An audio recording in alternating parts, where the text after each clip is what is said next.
नमस्कार मित्रों, यह है पीएच नेटवर्क। मैं हूं प्रदीप हुंडो। आशा करता हूं कि आप सब ठीक होंगे। ईश्वर से यही प्रार्थना है कि आप सुखी रहे, परिवार सहित दीर्घायु रहे, प्रसन्न रहे।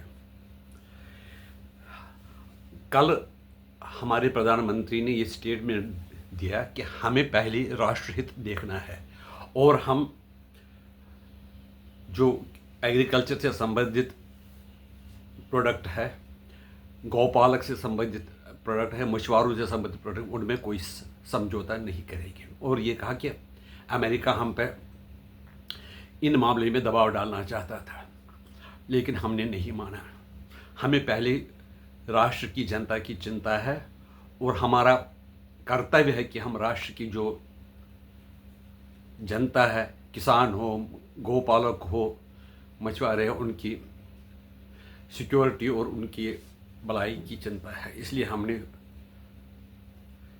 अमेरिका के साथ समझौता नहीं किया, जो कि वो दबाव डाल रहे थे हम पर।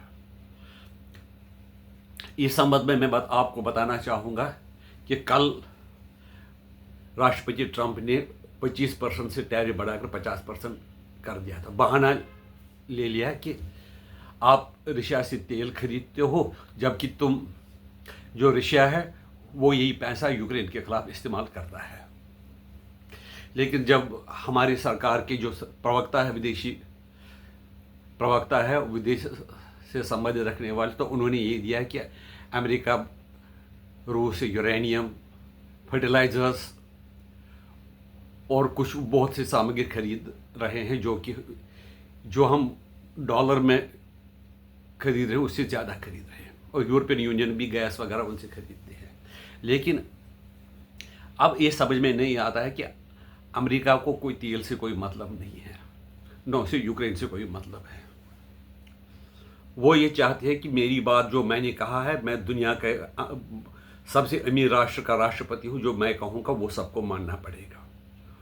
और जो उसको चैलेंज करता है उसको वो आदमी पसंद नहीं। जैसे कि ब्राज़ील के राष्ट्रपति से कहा कि आप हमारे से बातचीत करें, तो उन्होंने कहा कि मैं तुमसे बातचीत नहीं करूँगा, मैं मोदी से करूँगा बातचीत, मैं शी जिनपिंग से बात करूँगा, रूस से बात करूँ, लेकिन आपसे नहीं करूँगा। ये जो झटके अमेरिका को लग रहे हैं, तो इससे लगता है कि डोनाल्ड ट्रंप को फ्रस्ट्रेशन सी आ गई। वो समझ रहे थे अपने आप को दुनिया का एम्परर, लेकिन वो देख रहे हैं कि कोई जो हमारे राष्ट्र है, बाकी राष्ट्र वो हमारी बात नहीं मान रहे हैं। यहाँ तक कि जापान ने भी उंगली ये दिखाना, अपना ये रौब दिखाना शुरू कर दिया। बाकी देशों ने भी रौब करना दिखाई दिया। चीन भी ऐसी कंट्री है जिसके साथ जिनके खिलाफ उसने कोई ये मतलब टैरिफ की घोषणा नहीं की। हालांकि चीन भारत से ज़्यादा ऑयल खरीदता है। दरअसल मतलब मसला ये है कि वो यूक्रेन में जो रेयर अर्थ मटेरियल, जिनके लिए अमेरिका, चाइना और रशिया पर डिपेंड है, वो चाहता है कि यूक्रेन के जो रेयर अर्थ मटेरियल वो हमें मिले, ताकि हम दुनिया पर राज कर सकें। हमें किसी से कुछ इंपोर्ट करने की ज़रूरत नहीं पड़ेगी। यानी कि जो अमेरिका है वो यूक्रेन के रेयर अर्थ मटेरियल को पर कब्जा करना चाहता है। रूस ये कहता है कि आप हमारे हिस्सा रहे हो 1654 से, आप हमारे हिस्से रहे हो, आपको हमारे साथ ही आना पड़ेगा। उस 4 साल के लिए बीच में वो इंडिपेंडेंट थे, 1917 से 1921 तक, बाकी तो वो रशिया का हिस्सा ही था। मेरा ये सुझाव है कि यूक्रेन को रूस का अपना हिस्सा मानना चाहिए, रूस के साथ उनको समझौता करना चाहिए, और इंटरनल ऑटोनॉमी का अगर वो रूस देते हैं तो वो बढ़िया है, तभी जाकर ये मसला हल होगा, नहीं तो ये मसला हल होने वाला नहीं है। बीच में जो जेलेंस्की के कारण जो वहाँ के आम लोग पिट रहे हैं, कभी किसी शहर पे रॉकेट दाग दिए जाते हैं, कभी किसी इलाके में ड्रोन पर का हमला होता है, जिससे आम नागरिक भी मर रहे हैं और वहाँ का सिस्टम भी, इंफ्रास्ट्रक्चर जो है वो भी तबाह हो रहा है। उसकी जवाबदेही जेलेंस्की को देनी पड़ेगी। पहले वो लगा हुआ था कि मुझे नाटो का हिस्सा बना दो, लेकिन अमेरिका ने कह दिया बना देगी, लेकिन बनाया कभी नहीं। कुल मिलाकर उसको फंसा दिया, ना अमेरिका को ही चिंता है। और दूसरा यह है कि अब उन्होंने कल जो 25% हम भारत के खिलाफ टैरिफ बढ़ाया, तो उससे उनको लग रहा है कि शायद अब भारत डर जाएगा। और अपोजिशन भी कह रही थी कि अगर ट्रंप इतनी धमकियां दे रहे हैं तो आप क्यों नहीं इस तरह से जवाब देते हो। लेकिन ट्रंप एक बेवकूफ़ आदमी है, वो बार बार एक ही बात दोहराता है। कल क्या कहा था उसको याद नहीं, दूसरे दिन वो दूसरी बात कहता है। इस सिलसिले में उन्होंने, जो हमारे विदेश मंत्रालय के प्रवक्ता ने उनसे कहा कि आप रूस से ज़्यादा माल खरीदते हो, यूरेनियम बाकी चीज़ें, तो उन्होंने कहा मुझे पता नहीं। जब उसको दुनिया क्या खरीदता है रूस से वो जानकारी है, लेकिन जो हम खरीदते हैं, जो वो खरीदता वो उसकी जानकारी उसको नहीं है। वो इसका दोगलापन है, ये इतना उसका बेवकूफ़ानापन है। उसको पता कि जो अंतर्राष्ट्रीय राजनीति है, जियो पॉलिटिकल सिस्टम, उसको इस तरह से फेस नहीं किया जा सकता। अगर एक दिन जब इस तरह से सब लोगों को तंग करेगा तो सारे देश इकट्ठे होकर उसके खिलाफ कार्रवाई करेंगे और अमेरिका का नुकसान वो पहुंचाएंगे, और अमेरिका के लिए नुकसान पहुंचाने के लिए वही जिम्मेदार होगा। मैं ये भी समझता हूं कि जो रशिया टुकड़े होने के लिए बोरिस जॉनसन और गोर्बाचोव जिम्मेदार थे, इसी तरह अमेरिका का जो ट्रंप है वो भी अमेरिका को तोड़ने के लिए जिम्मेदार होगा। और वो ये चाहते हैं कि हम अगर दादा है दुनिया के तो हम ही रहेंगे और कोई नहीं बनना चाहिए।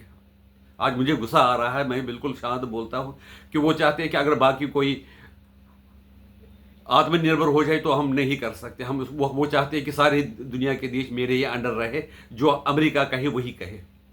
लेकिन ऐसा पॉसिबल नहीं है। अब चीन से वो डरने लगा है।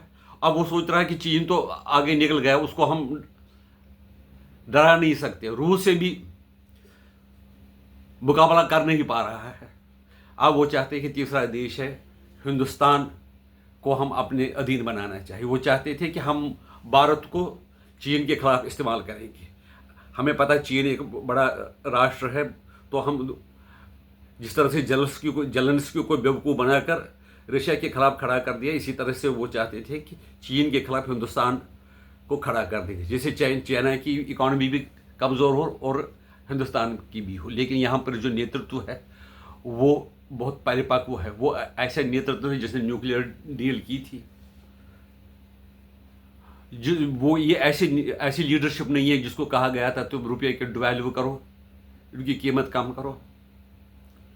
लेकिन आज की जो लीडरशिप है वो राष्ट्र हित में सोचती है। लेकिन आज खुशकिस्मती है, आज राहुल गांधी भी ये कह रहे थे कि हमें अमेरिका के दबाव के नीचे दबना नहीं चाहिए, हमें उनको अनुकूल जवाब देना चाहिए, और भारत ये करेगा, करता रहेगा। और ज़्यादा भी ये बात यह है कि हमारा जो एक्सपोर्ट है वो 2-2.5% अमेरिका का है। हम डाइवर्सफाई करके दूसरे देशों में बेच सकते हैं। अब ब्राज़ील भी ओपनली अमेरिका के खिलाफ आ गया है। रशिया तो है ही, चाइना को भी तंग करके रखा है। इंडिया को भी वो जो बिल्कुल न्यूट्रल रहना चाहता था, वो कहते थे हमारा पक्ष है कि शांति, अब उनको भी रगड़ने की कोशिश कर रहा है। लेकिन मुझे भी ये लगता है कि अमेरिका को भी ये जो अमेरिका के साथ इंडिया की पॉलिसी है यूक्रेन के बारे में वो बदलनी चाहिए, और भारत को ये कहना चाहिए कि यूक्रेन रूस का हिस्सा है और रूस के अंडर रहना चाहिए। जैसे कि अगर इंटरनल ऑटोनॉमी दी जाए तो वो ठीक रहेगा, बाकी जो एक्सटर्नल फोर्सेस वगैरह होगी, फॉरेन अफेयर्स, वो रशिया के अंडर रहना चाहिए। क्योंकि पहले यूक्रेन कभी रहा ही नहीं इंडिपेंडेंट, तो वो क्यों मांग रहे हैं? अब जब बन ही गया था तो वो शांति से रहे। लेकिन वो कहता है कि नाटो को लाओ, जेलेंस्की कहता है नाटो को लाओ, उसको नाटो अपने फोर्सेस यहाँ पर डिप्लॉय करे। भाई क्यों करोगे तुम? तुम्हारे कारण ये जो हमारे जो नेता, उनके जो नेताओं के कारण कुछ रशियन फेडरेशन जो यूएसएसआर टूट कर रशियन फेडरेशन रह गया था। क्या आप फर्दर चाहते को रशिया को फर्दर उसके टुकड़े कर दी जाए ताकि अमेरिका की डोमिनेशन रहे? लेकिन लोग अब अमेरिका की कारस्तानी समझ गए हैं और वो इस तरह से अमेरिका के जाल में फंसने वाले नहीं हैं। और पहले भी मोदी जी ने ये बयान दिया था, 27 बार उन्होंने ट्रंप ने बयान दिया था कि मैंने सीज फायर करवाया। लेकिन भारत ने कहा, प्रधानमंत्री ने लोकसभा में कहा कि हमारे किसी दुनिया के एक संसार के किसी देश ने हमें सीज फायर नहीं करवाया। हमारा डीजीएमओ पाकिस्तान से फ़ोन आया तो हमने उसकी डिमांड एक्सेप्ट की, क्योंकि जो हमारा लक्ष्य था वो पूरा हो चुका था। लेकिन ट्रंप अपने आप को जो दुनिया का एम्परर समझता है। दूसरी बात है, मुझे जो लग रहा है उसको एक बीमारी है, ओडीसी, ऑब्सेसिव कंपल्सिव डिसऑर्डर। यानी कि जो उसमें ये होता है कि जो आदमी करना चाहे वो करवाना चाहे। जैसे अगर आपका कॉलर ऐसे है, वो तब तक आपको छोड़ेगा नहीं जब तक कि आपका कॉलर ठीक नहीं करवा के रहेगा। ये एक बीमारी है और इसमें इलाज की ज़रूरत है। बाकी ये जो वो सोच रहे हैं दुनिया उसके हिसाब से चलेगी, वो बात अब नहीं रही है।